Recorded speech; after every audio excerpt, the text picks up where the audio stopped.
Welcome back to another Dynodaze video, and as you can see, an Ep3 in the house. Now this one is a K24 Frank. It's just had some injectors fitted. We'll run through the mods towards the middle or the end of the video.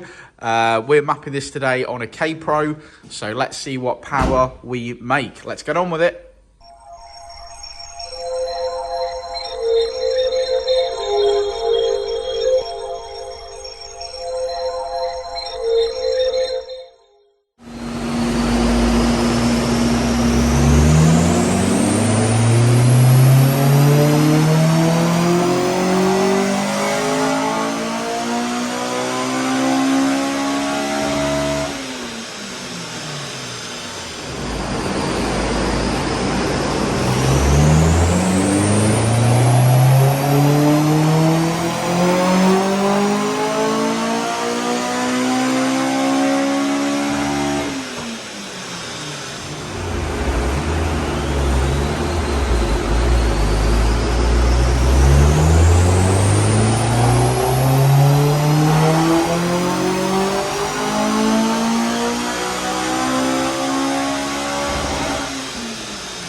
There we go.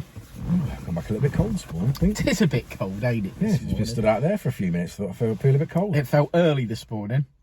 Definitely early after the clock's going back, for sure. Yeah. Felt like I went to bed last night at what would you consider normal time, but obviously it's an hour early. So you spend an hour staring at the ceiling, and then it felt like the alarm definitely went off an hour early this morning. Because it did. Because it did, technically. Or your body clock obviously suggests that it's going to, until you catch up. Mm. Yeah, so Ep3, K24 Frank build. Don't know a lot about like the engine side of things or anything that they've done on this. The car's already come to us in this condition. He said it was previously mapped, didn't say by who, but he said it was previously mapped at 240. I think the guy's bought this car this way, or bought it as certainly as the car was previously. He's then fitted, I believe he's done a few modifications. Again, he didn't really say what he's done, so I'm assuming the exhaust, to be fair, looked pretty new.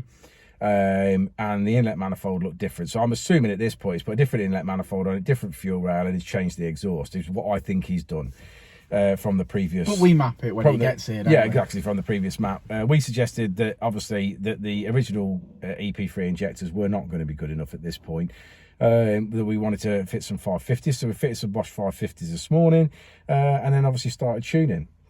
We were obviously trying to get spec together, and we obviously wrote spec list. He didn't write anything about cams in there. Normally, I would imagine most people that are doing a K24 Frank build, and obviously they want to make the ultimate power, they'd certainly have cams in there. Again, he believes that there's not cams in this, and I also believe there's no cams, or there are obviously cams in the car, but they're not uprated cams in this car, just for the way that the vehicle's reacted to cam timing. So I believe it is on standard Ep3 cams, and I think that's what's held us back today. I think the mods on the car are relatively good. He's got a good inlet manifold on there. He's got the TypeR letterbox, airbox as we call it, or the leaf eater. Or the leaf eater. I don't think that's necessarily the best induction kit. I think that this, if we were really pushing on with this car, that would be better.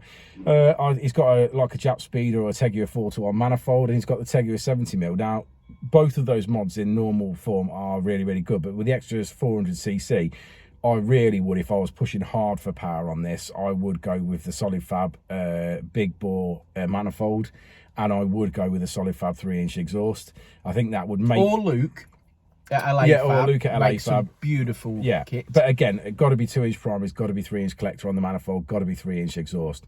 I think that the induction kit could certainly be changed to be better. I think you could definitely go bigger on the induction kit, and that would certainly help as well. And then last of all would be cams, in my opinion. Cams would then really bring this to life. We finished today at 248, which Just shy of 250 brake. Yeah, just shy of 250 brake, which I think is really good considering that we haven't got any uprated cams in this, and we do feel the breathing mods could be slightly better in this instance. Yeah. I mean, if you said the breathing mods are a bit better and we'd have finished around the, I don't know, say 255 to 260 mark today, and then you stick a set of cams in there and that was pushing up towards the say 270, 275, 280 mark, then you know that. Oh no, that's just incredible. It'd be amazing. So. Maybe the customer will push on. I don't know. We're just, we have mapped on obviously what we've got, but we certainly have got a lovely smooth graph. We've limited the revs at 8,000 today. It wasn't really making any power over 7.6, but that is again a trait of using that 2.4 bottom end. They do make more torque, but you don't necessarily get more out of RPM. Now, if for example cams were changed, that may change. VTEC will be later, and therefore we may make more top end power, so we might be able to rev it out a little bit more. But at the moment, there's no point in revving it anything past 8,000. It's not making any more power. It's not making any more power. So yeah, should we have a look at the graph? Let's do it. So there's the graph, as you would expect, looking lovely. Finishing on 248.2 brake horsepower, 217 at the wheels. And there she is. So obviously code word for this video, if you bothered to get this to this point, is K24 Frank. Let's have that, guys, down in the comments below. Let us know what you're doing next with your EP3 if you've got one. We'd love to hear from you. But for now, that's it from us, and we'll see you on the next one, won't we, Rich? We will indeed. We will indeed. I'll say it again. Life moves pretty fast.